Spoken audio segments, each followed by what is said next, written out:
Neola Home and Harmony Collective. I'm Jamie Ciccatello. I offer intuitive guidance that helps people understand what they may be feeling, holding on to, and what they may be ready to shift in themselves and their spaces. I'm Heather Watson. I help people understand value, possibilities, and the next chapter of a home. I'm Rebecca Lawman, owner of Rebecca Style Studio, and I'm an interior designer.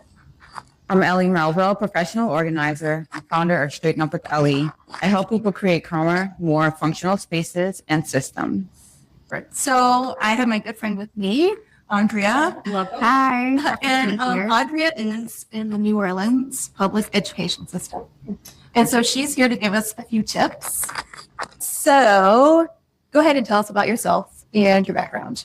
Yeah, so Andrea, I am from Chicago originally. I moved here to New Orleans 8 years ago, majored in general education, K through 8th grade, and special education, K through 21 years old, master's degree in curriculum and education in English as a second language.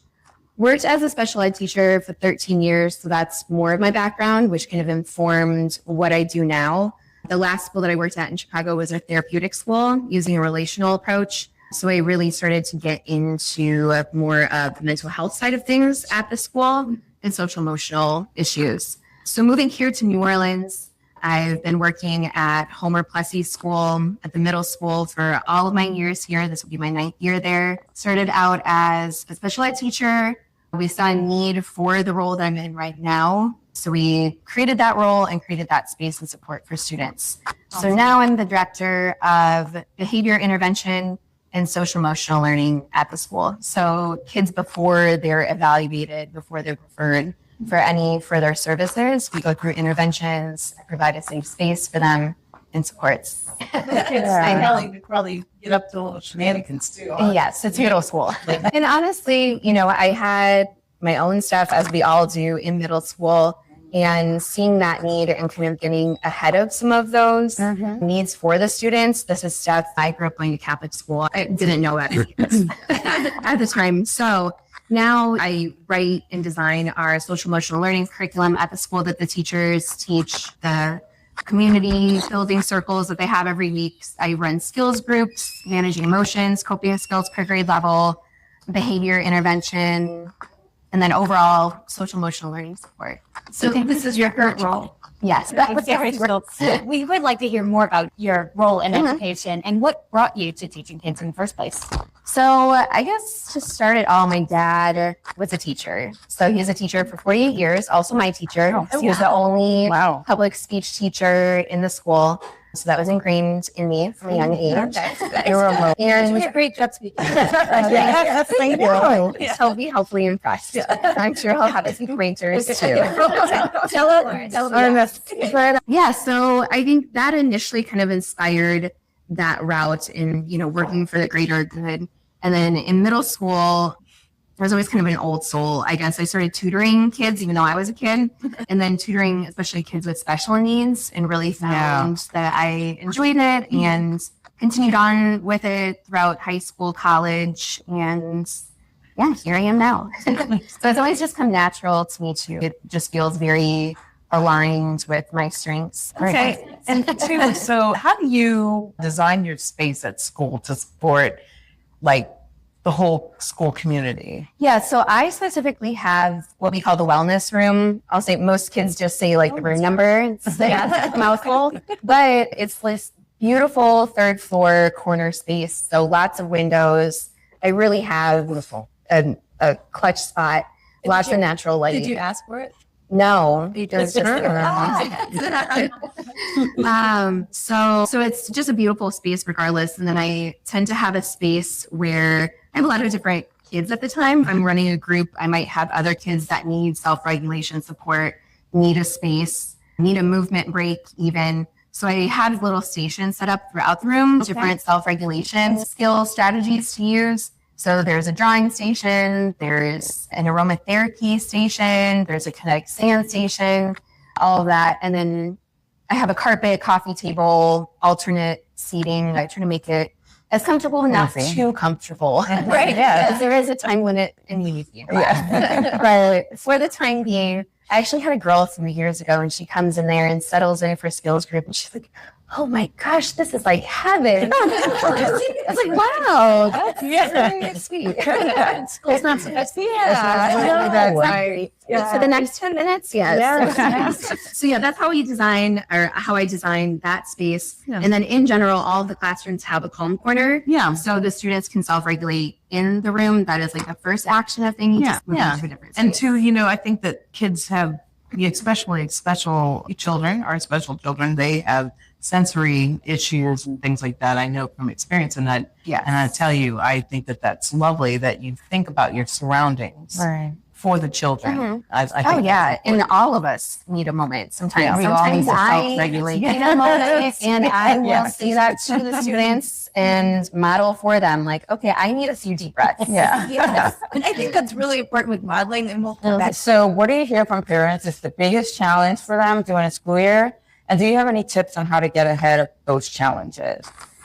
Yeah, so I think 3 really big challenges that I usually see in middle school. One being, which I'm sure this happens in elementary as well, but back to school changes. There are lots of changes. They're changing teachers usually, sometimes building, different classes, some maybe due to budget cuts, some classes or positions might get cut, different students in their classrooms. Maybe they're not with their friends. All of those, or just even like seemingly to us small expectation changes or guideline routine wise at school, that can be tough. And so one way, I think, just helping them prepare for the first day, the big tip. So going to the orientation, I think all schools have that. We have ours next week, so that you're able to meet classrooms if possible, meet the teacher, meet the support staff. I always love, that's like one of my favorite days of the year, because you get to see how the kids have grown, over the summer and kind of get like a feel of where they're at. And then I think you can tell too as a parent, oh, my kid seemed a little nervous. You can then have an open conversation with them. What are you looking forward to? What might you be a little nervous about? Or you feel Would you definitely get nervous? Oh yeah, definitely. And having that open conversation. I think another tip is creating a predictable routine at home. So consistent bedtimes, morning homework time, check-ins, all of that, so that kids feel really supported. And then another tip regarding changes, I would say, is our circle of control, right? What are we in control of? What is out of our control? I have to go back to that quite a bit myself. They can't choose their teachers or classmates, but what can they choose? They can choose to be prepared, right? They can choose to treat others in a certain way, ask for help. Another challenge that I see is just the social dynamics. A lot can happen in middle school over a few months, especially with social media. That's another helpful thing for us on orientation. Like, where are we at right now? What has changed? Some people will be friends that weren't, and vice versa. A lot can happen over the summer. A lot. I'm sure you guys all know. I think, again, keeping communication open, not just simple yes or no questions, but like, how are things going with your friends? Has anything changed over the summer? Anything you're worried about before school starts? And then social media wise, just a certain type of social media literacy and knowledge around it for them. So reminding them that they do not have to respond to everything. Right. Not everything you can ignore, you can block, you can. Sometimes that is the healthiest choice. Oftentimes, like not to post. Absolutely. Those are some really great on how to keep kids organized for themselves and their parents. Okay. Going back to what we could have been in earlier. Okay. It's about modeling with children for children. So you used to be a yoga teacher, and your current role, that's ingrained in student well-being. That's to say, adult well-being. I would like for you to guide us through a breathing routine to help people calm down and reset. I would like for you to kind of touch on how important it is for parents to model. It's okay to reset. It's okay to self-regulate. And is it helpful for them to use those words with their children? Oh yeah, Because, definitely. I think we model so much that we don't even realize. And what if our parents do? Oh, totally. Because I think kids need to know that adults have those same issues. Yes. Yeah. And even when we think kids are not looking, They're always, like I remember one morning we had an attitude in my room, but then, would sit away and she would just watch me, Right. and that, like sort of ask specific questions. I'll see certain kids, they start using the same phrases that I use, doing the same breathing technique. Then really like to model and do it for others and lead the class through it. So even when you really do think that the kids are not watching and in, they really truly are, even if they don't look like they are or they're in. So that's something that we always start my skills groups in. Today, running meetings at school, we started with a few deep breaths and actually guided them through just a simple breathing exercise that I come back to when I'm stressed. I don't like to think of something elaborate. I like to think what comes naturally and easy to me. And that is really making your exhale longer than your inhale. So that will tap into your parasympathetic nervous system, so your rest and digest, which is opposite of your fight or flight. It will automatically start to reduce muscle tension, reduce emotional intensity. Okay. With that being said, I will say I usually do like an inhale for 4, exhale for 5. But if you want it longer, shorter, do what's natural for you. Okay. So just sit up nice and tall. You can relax your shoulders. Let's do this. All right.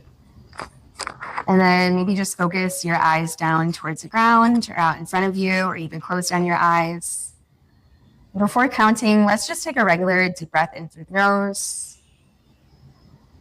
And out through the mouth, let it go. Now inhale for a count of 4. As you're ready, exhale for a count of 5.